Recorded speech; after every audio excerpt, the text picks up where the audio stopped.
As a father, as a husband, as a doctor and physician, we know that nutrition is very, very important, not just for adults, but also for kids.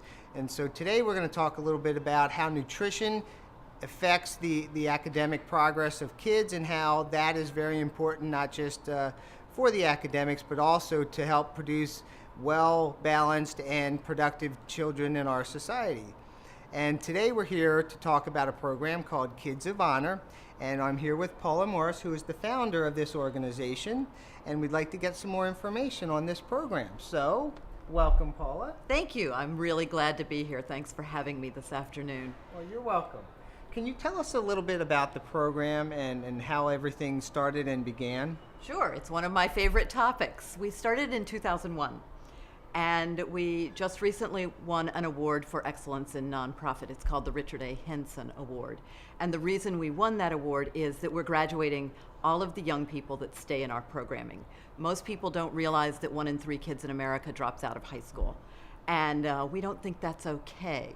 One of the things we also know is that every community invests or spends about $260,000 on every dropout in lost earnings, lost wages, lost taxes, and we're keeping young people in school for $250 a year.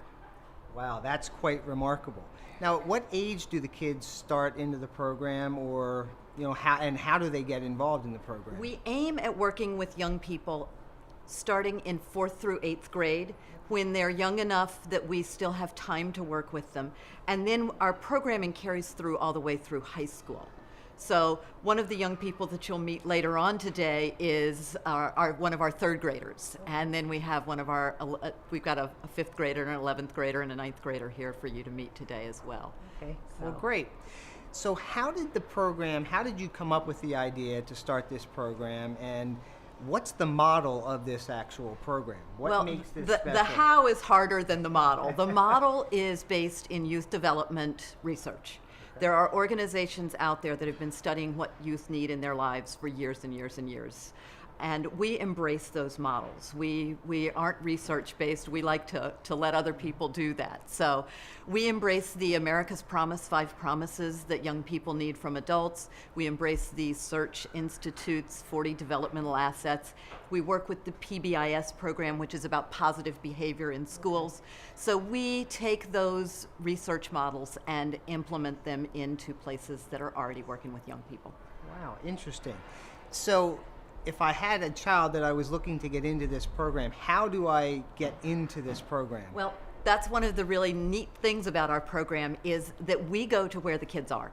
We're not trying to reinvent anything. We're a totally collaborative organization. For us to have a program, we have partners. And we go into the schools, we go into the community centers, we go into the Salvation Armies and the youth-serving organizations, and we lay on top of them and partner with them a model that brings some positive reinforcement of good behavior. So can you give me some more specifics on exactly how the model works?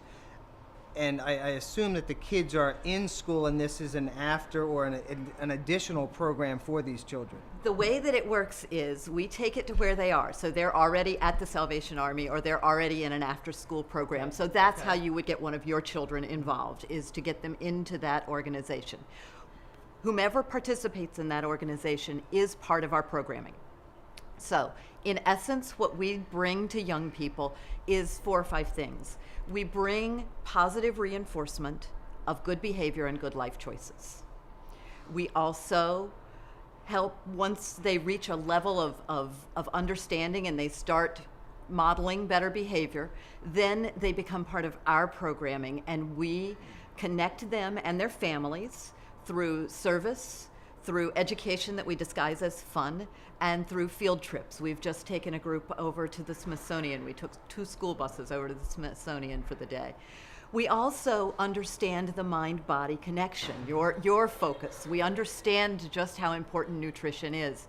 So we bring in healthy snacks. And we play fun games. We exercise not only their brains but their bodies too. And then the real key to what we do is we keep them connected. We have a network of caring adults that understands what young people needs, and we keep them connected and engaged so that they stay in school and pursue their dreams.